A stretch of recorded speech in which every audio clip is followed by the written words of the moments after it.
كتاب الله لا شيء سواه يهذبنا العمل به كتاب الله لا شيء سواه يهذبنا هذا القرآن يوحدنا لطريق الخير يوجهنا الله تعالى أنزله ورسول الله معلمنا رسول الله معلمنا.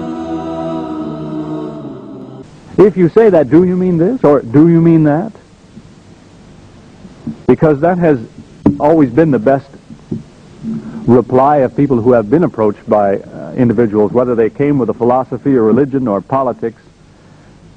If they told people what you ought to do is be part of this thing because, and now the words become kind of vague, we do best to tell them, wait, you used this word, that word, tell me, what do you mean when you say that?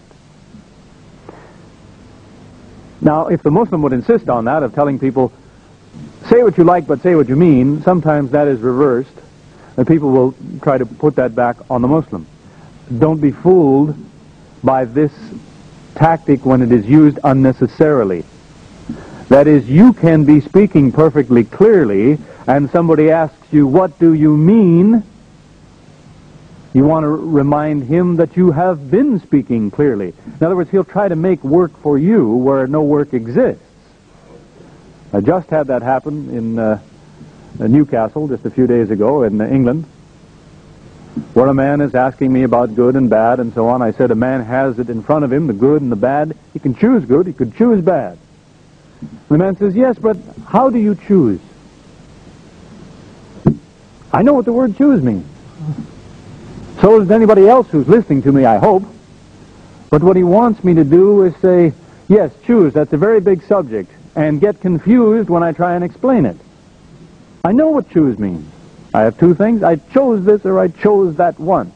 So don't be fooled by that tactic. If somebody has not made himself clear, point that out to him. But if you are making yourself clear, don't let somebody tell you that you're not, if you really are making yourself clear. In fact, I usually answer to questions like that. I just ask them, didn't you understand the word? You tell me what's difficult to understand about that word. Give him back the job he was hoping to give you. Now, there's different sorts of people that may challenge the Muslim for taking the positions that he does. Some of them may be irreligious. They are people who, probably for good reason, don't like religion. They've been disappointed in what they have seen of religion. And so the accusation might be that, well, yours is just another religion. I've examined religions and they are none of them any good. Yours is just another one. But you want to ask a man to make sure of that, to ask him exactly what is it you find in my religion that parallels other religions. Usually they'll tell you, but carelessly enough, they'll say, well, it's like all religions, it's built on superstition. Things that we know better than. It's something left over from primitive man before he came into possession of knowledge. You want to challenge people on that, to ask them, where is superstition in the Qur'an? Where is the unreasonable? There are those who might try to confuse that very issue on the religious side, because they will tell you that somehow what they have is not superstition and what you have is superstition. But again, ask for people to spell out the details. What is there that sounds like folklore, if you will, or mythology in the Qur'an? You have stories, rehearsals of historical events.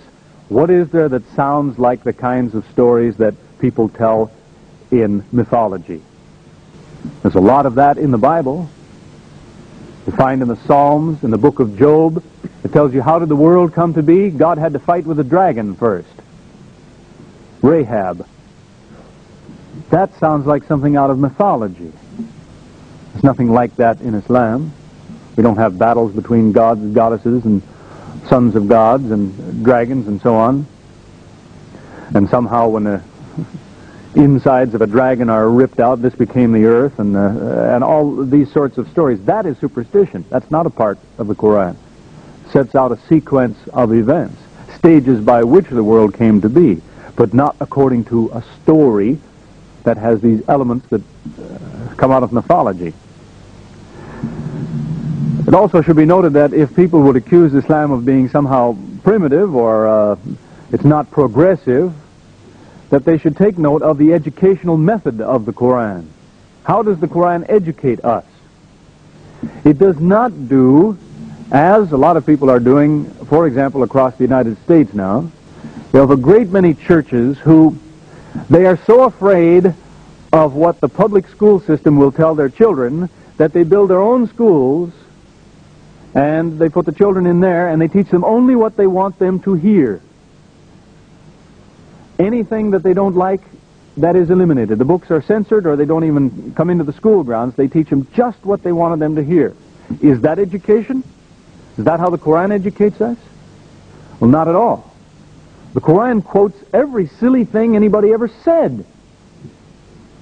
332 times they say such and such.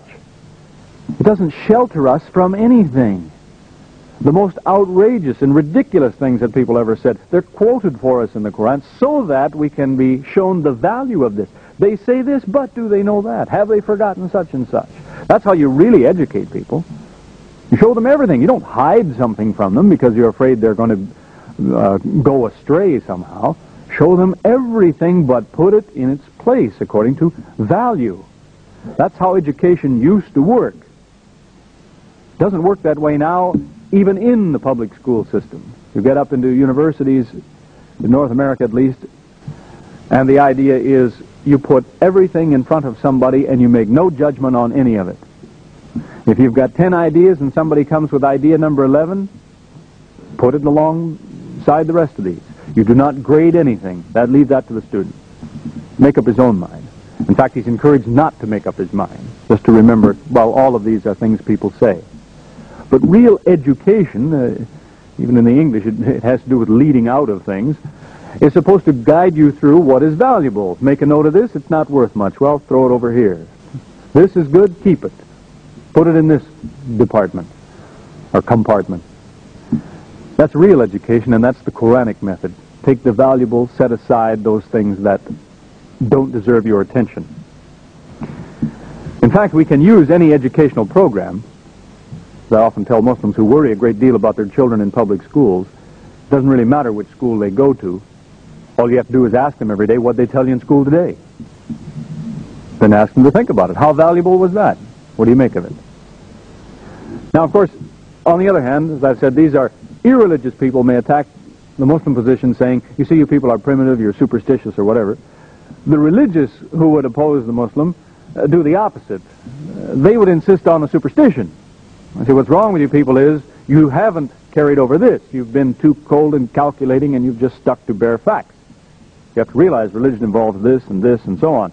And they would heap on us the superstition. So it is that, in particular, the Qur'an makes some of these things clear, that they are nothing but superstitions. There's a very firm pronouncement over and over, the firm pronouncement, Allah does not adopt nor beget sons.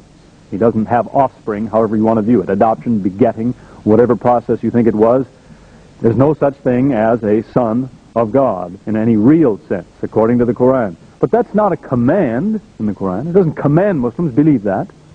It's an objection. It's a thing that's exhibited. It tells you why. Maybe we can come back to that, but it gives you reasons why it isn't so. It doesn't just demand that you not believe it. It doesn't rob you of a superstition. It identifies it as a superstition. Just recently in Dublin, Ireland, a priest stood up after a lecture I'd given there, and he started off by introducing himself, and he told everyone, he said, I'm an expert on Islam.